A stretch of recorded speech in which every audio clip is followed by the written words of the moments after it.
Praise the Lord. परमेश्वर का धन्यवाद हो, उसने एक और अवसर दिया मुझे आप लोगों के मध्य एक सुसमाचार लेके आने का। आज हम देखेंगे मत्ती उसका 13 का 18। अब तुम बोने वाले के दृष्टांत का अर्थ सुनो। प्रभु यीशु मसीह ने एक दृष्टांत बोला लोगों के मध्य में। उसके साथ हजारों लोग होते थे जो उसके वचनों को सुनते थे और आश्चर्य कर्मों को देखते थे। बीमारों को चंगा करने उसके पास लेकर आया करते थे और वो उनको सुसमाचार सुनाता था, पर एक अलग अंदाज में उनको दृष्टांतों में कहता था।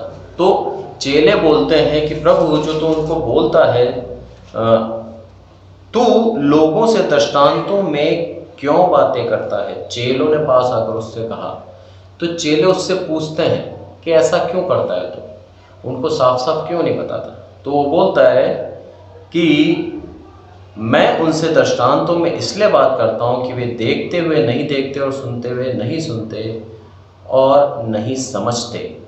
प्रभु बोलता है कि अभी उनके पास क्या है, क्योंकि वो सुनते तो हैं पर समझते नहीं हैं, और देखते हैं पर वो जो देखना चाहते हैं वो देख नहीं पाते। उनके पास वो पवित्र आत्मा नहीं है, उनके पास वो परमेश्वर का ज्ञान नहीं है। अगर मैं उनको समझाऊंगा तो वो समझ नहीं पाएंगे। इसीलिए मैं उनको दृष्टांतों में कहता हूँ ताकि वो उस दृष्टांत को अच्छी तरह समझ जाएं।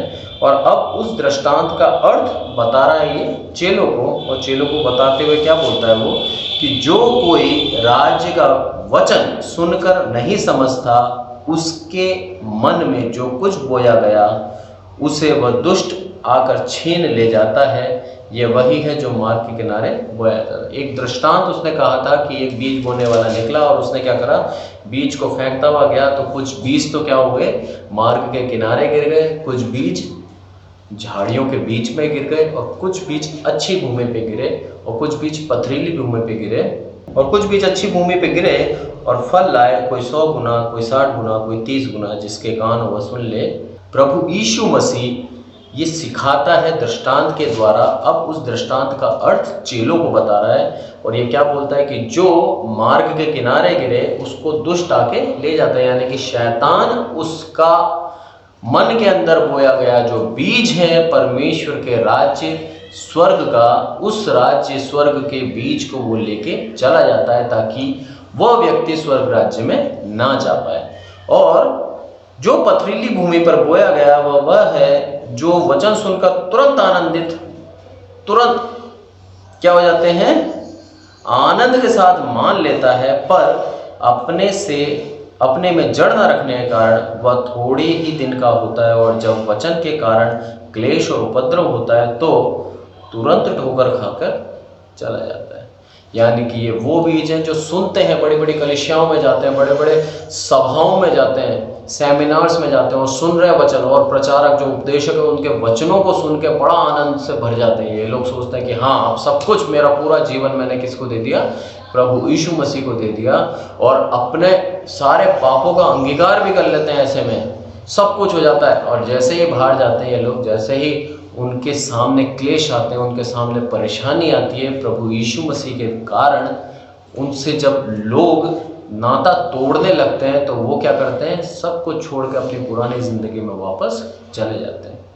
ऐसे लोगों के लिए बोला है कि वो पथरीली पे गिरे हुए उस बीज के समान है जिनके अंदर जड़ नहीं पकड़ पाए वो लोग। जिस तरह से एक पौधा पथरीली भूमि के ऊपर जब थोड़ी सी मिट्टी होती है वहाँ पर जब गिर जाता है तो उस मिट्टी में तुरंत उगता है, पर जब नीचे जड़ नहीं पकड़ पाता तो वो सूख जाता है। उसी तरह से इनके मनों के अंदर गिरा हुआ वो बीज परमेश्वर के राज्य का है।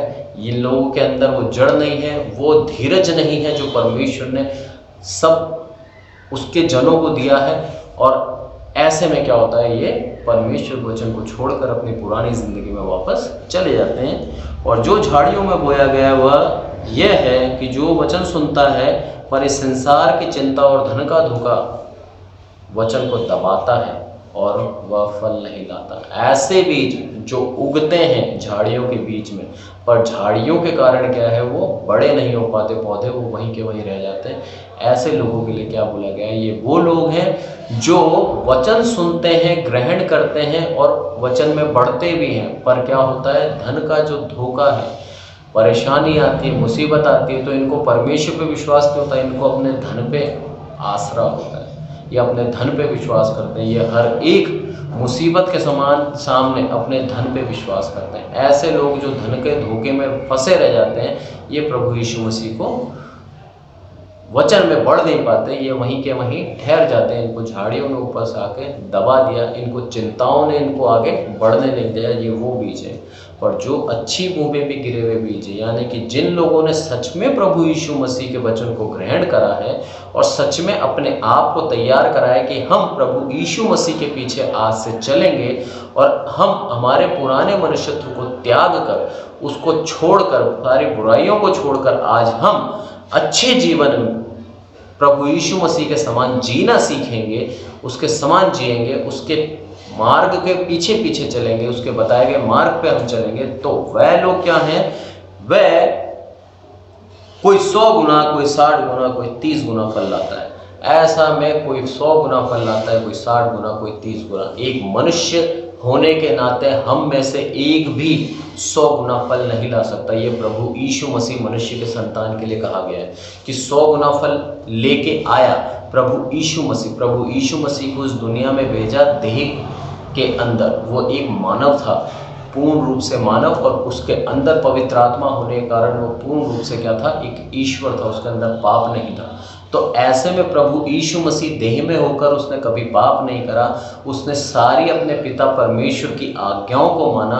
उसने एक भी ऐसी आज्ञा है जिसको परमेश्वर यूँ बोले कि तूने नहीं माना हो, तो ऐसा हो नहीं सकता। उसने हर एक आज्ञा को माना, एक भी बार उसने ये नहीं बोला कि प्रभु तेरी नहीं, एक मेरी इच्छा सुन ले। उसने लास्ट में भी जब उसको क्रूस पर चढ़ाया जा रहा था तब वो प्रार्थना कर रहा था। यहाँ पर लिखा है गत्सेमनी की प्रार्थना के अंदर कि मत्ती और उसका 26 के 36 से पूरी प्रार्थना मतलब लिखी गई है। वहाँ पर क्या लिखा है कि वह पतरस और जब्दी के पुत्र दोनों को साथ ले गया और उदास और व्याकुल हो गया। प्रभु यीशु मसीह उदास और व्याकुल हो गया।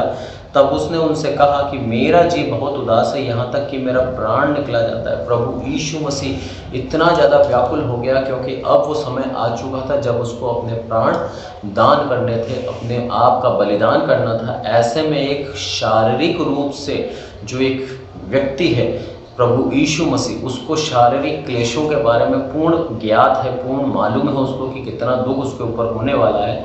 वह थोड़ा आगे बढ़कर मुंह के पर गिरा और यह प्रार्थना की, हे पिता यदि हो सके तो यह कटोरा मुझसे टल जाए, तो अभी जैसा मैं चाहता हूँ वैसा नहीं, परंतु जैसा तू चाहता है वैसा ही हो। अगर ये कटोरा हो सके तो टल जाए। एक मनुष्य की व्याकुलता बताई है यहाँ, एक मनुष्य की एक निर्बलता को यहाँ दर्शाता है ये चीज कि हम परीक्षाओं में निर्बल होंगे, पर परमेश्वर से ये प्रार्थना करें कि हे प्रभु उसके बावजूद भी मेरी नहीं तेरी इच्छा पूरी हो। मैं अपनी इच्छा को नहीं पूरा करना चाहता, मैं तेरी इच्छा को अपने जीवन में पूरा करना चाहता हूँ। ये प्रार्थना की प्रभु यीशु मसीह ने आखिरी समय गत्सेमनी में, और उसने ये बोला कि तो भी जैसा मैं चाहता हूँ वैसा नहीं, परंतु जैसा तू चाहता है वैसा ही हो। और वो प्रार्थना करके पतरस और उनके पास आया। यहाँ तक यीशु मसीह ने परमेश्वर से आग्रह किया, एक विनती करिए, एक प्रार्थना करिए कि हे प्रभु मेरी शारीरिक कमजोरी, मेरी शारीरिक निर्बलता मुझे ये तुझसे बोलने पे मजबूर कर रही है कि ये कटोरा हो सके तो हे पिता मुझसे हटा ले, पर तब भी तेरी आज्ञा पूरी हो, तेरी इच्छा पूरी हो, मेरी इच्छा पूरी नहीं। और पिता ने क्या करा, अपनी इच्छा पूरी करी, और जब उसके पुत्र का बलिदान हुआ तब पिता ने अपना मुख फेर लिया।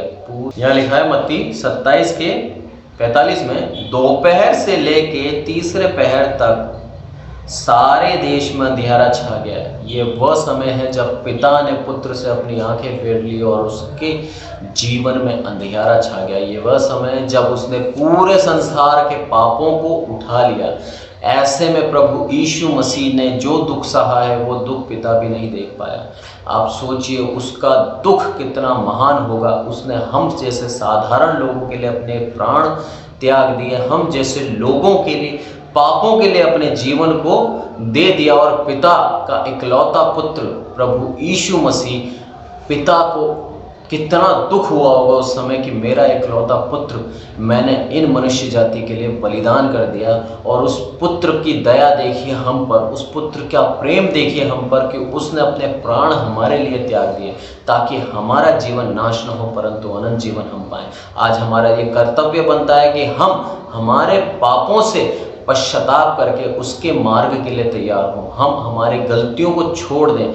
जिस तरह से प्रभु यीशु मसीह ने अपने पिता की हर एक आज्ञा मानी, उसी तरह से आज हमें पिता प्रभु यीशु मसीह के मार्ग पर हमें चलना है। प्रभु यीशु मसीह के बताए गए वचनों को हमें मानना है, उसके बताए गए मार्ग पे हमें चलना है, उसी से हमें स्वर्ग राज्य मिलेगा। क्योंकि यहाँ पर लिखा है कि पूरे देश में अंधियारा छा गया। सोचिए कितना बड़ा दुख होगा, कितना बड़ा क्लेश उसने सहा है कि वो पूरे देश में उस समय अंधियारा छा गया। 2 पहर से तीसरे पहर तक, पूरे 1 पहर में पूरे 3 घंटे पूरा गुप्त अंधेरा।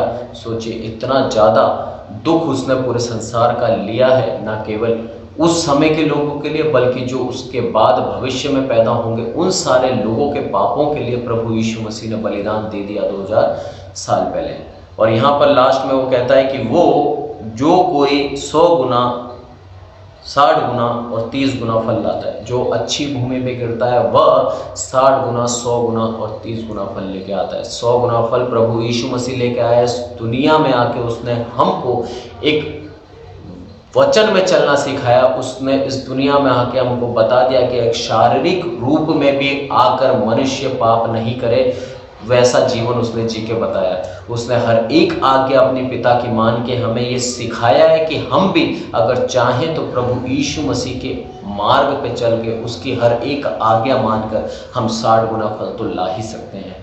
और लिखा है कि कम से कम 30 गुना तो लेके आना ही है अगर हमें प्रभु यीशु मसीह के स्वर्ग राज्य में जाना है। तो अगर हमें उसके मार्ग में आगे बढ़ना है, उसके वचन में हमें आगे बढ़ना है, तो हमें उसके वचन को हमारे भीतर ग्रहण करके फल लेके आना अनिवार्य है। हम उसके वचन को लेके बैठ नहीं सकते, हम उसके वचन को लेके चुपचाप नहीं रह सकते। क्योंकि प्रभु यीशु मसीह ने भी जब उसकी पवित्र आत्मा द्वारा जब उसका बपतिस्मा हुआ और पवित्र आत्मा ने आकाश में आके क्या बोला कि कबूतर के समान उसके ऊपर आया और क्या बोलता है कि ये मेरा प्रिय पुत्र है और मैं इससे बेहद प्रसन्न हूँ।